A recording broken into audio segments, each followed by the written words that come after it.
कहानी दुख का अधिकार, ये लिखी है यशपाल ने। मनुष्यों की पोशाकें उन्हें विभिन्न श्रेणियों में बांट देती है। मतलब अगर इंसान का स्टैंडर्ड पता करना है तो उसकी ड्रेस देख के उसका स्टैंडर्ड पता किया जा सकता है। जो उनकी पोशाक है उन्हें अलग अलग श्रेणियों में बांटती है। प्राय पोशाक ही समाज में मनुष्य का अधिकार और उसका दर्जा निश्चित करती है। किसी पार्टी में कोई अच्छे कपड़े पहन के आता है तो उसको सब रिसीव करते हैं, सब उससे बात करने की कोशिश, और कोई खराब कपड़े पहन के तो उसको तो भगाने की कोशिश करते हैं कि ये कैसे आ गया।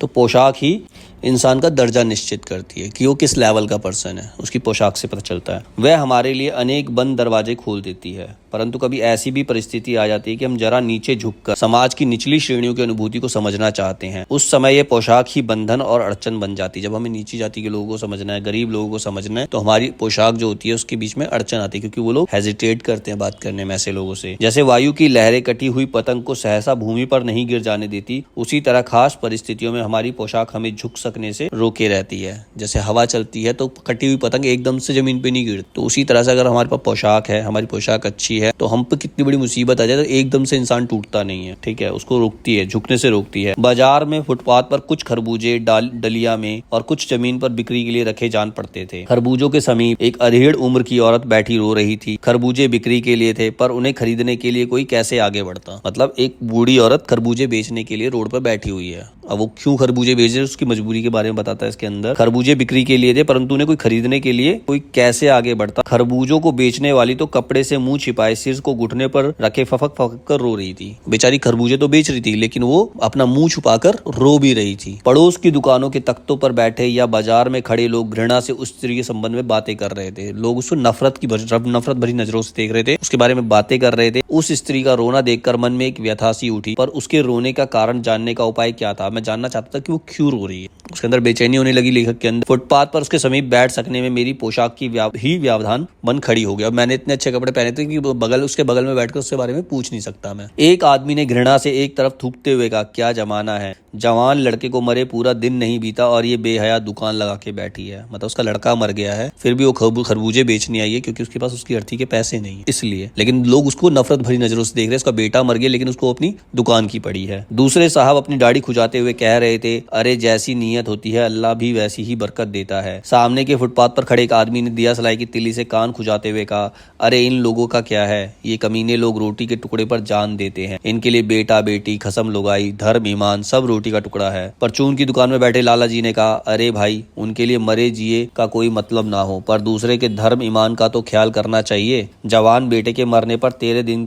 का सूतक होता है। ये हिंदू की धर्म की मान्यता है। 13 दिन तक सूतक होता है, कोई काम नहीं करता, कोई चूल्हा नहीं जलाया जाता, छौंक नहीं लगता सब्जी के अंदर। और वह यहाँ सड़क पर बाजार में आकर खरबूजे बेचने बैठ गई। हजार आदमी आते जाते हैं, कोई क्या जानता है कि इसके घर में सूतक है। कोई इसके खरबूजे खा ले तो उसका ईमान धर्म कैसे रहेगा। अब उसके खरबूजे कोई इसलिए नहीं खरीद रहा कि उसके घर में मौत हो गई है, तो उसके घर में सूतक है। अगर कोई इसके खरबूजे खरीद के खाएगा तो उसका धर्म भ्रष्ट हो जाएगा, इसलिए नहीं। तो वो लाला जो कह रहा है क्या अंधेर है, इसके खरबूजे कोई कैसे खरीदेगा। पास पड़ोस की दुकानों से पूछने पर पता लगा उसका 23 वर्ष का जवान लड़का था। घर में उसकी बहू और पोता पोती हैं। लड़का शहर के पास 1.5 बीघा भर जमीन में कछियारी करके मतलब खेती करके परिवार का निर्वाह करता था। खरबूजों की डलिया बाजार में पहुंचाकर कभी लड़का स्वयं सौदे के पास बैठ जाता था, कभी माँ बैठ जाती। लड़का परसों सुबह मुंह अंधेरे बेलों में से पके हुए खरबूजे चुन रहा था। गीली मेड़ की तरावट में विश्राम करते हुए एक सांप पर लड़के का पैर पड़ गया। जब वो खरबूजे सुबह सुबह तोड़ने गया, सुबह के टाइम पे अंधेरा होता है, तो जब खरबूजे तोड़ने गया तो एक सांप के ऊपर उसका पैर पड़ गया। सांप ने लड़के को डस लिया, उस सांप ने उस लड़के को काट लिया। लड़के की बुढ़िया माँ बावली होकर ओझा को बुला लाई। झाड़ना फूकना हुआ,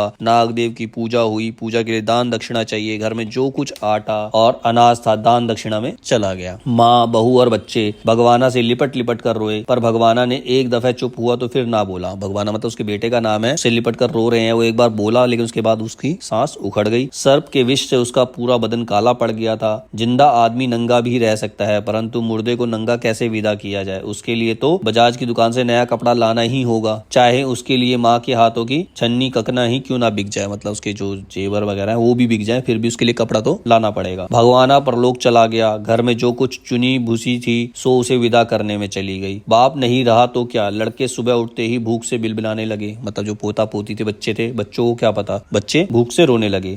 दादी दादी ने उन्हें खाने के लिए खरबूजे दे दिए, लेकिन बहू को क्या देती, उनको तो खरबूजे दे दिए। बहू का बदन बुखार के तवे की तरह तप रहा था। अब बहू को बुखार है, अब बेटे के बिना बुढ़िया को दुअन्नी चवन्नी भी कौन उधार देता। बेटा नहीं रहा तो कोई आस पड़ोस का इंसान उसे उधार भी नहीं देगा। बुढ़िया रोते रोते आंखें पोंछते भगवाना के बटोरे हुए खरबूजे डलिया में समेट कर बाजार की ओर चली गई। और चारा भी क्या था, बहू को बुखार है, पोते पोते को खाना खिलाना है, बेटा रहा नहीं तो उसको कुछ तो करना पड़ा, इसलिए खरबूजे उठाकर बेचने चली गई। बुढ़िया खरबूजे बेचने का साहस करके आई थी, परंतु सिर पर चादर लपेटे, सिर को घुटनों पर टिकाए फफक फफक कर रो रही थी। कल जिसका बेटा चल बसा, आज वह बाजार में सौदा बेचने चली है। हाय रे पत्थर दिल। उस पुत्र वियोगिनी के दुख का अंदाजा लगाने के लिए पिछले साल अपने पड़ोस के पुत्र की मृत्यु की दुखी माता की बात सोचने लगा, और उसको देख करके उसे भी अपने पड़ोस की औरत की याद आ गई जिसका बेटा भी गुजर गया था। वह संभ्रांत महिला पुत्र की मृत्यु के बाद 2.5 मास तक पलंग से न उठ सकी थी। मतलब वो उसका पुत्र मरा था तो वो महिला 2.5 महीने तक पलंग से भी नहीं उठी। उन्हें 15-15 मिनट बाद पुत्र वियोग में मूर्छा आ जाती, और मूर्छा न आने की अवस्था में आंखों से आंसू ना रुक सकते थे।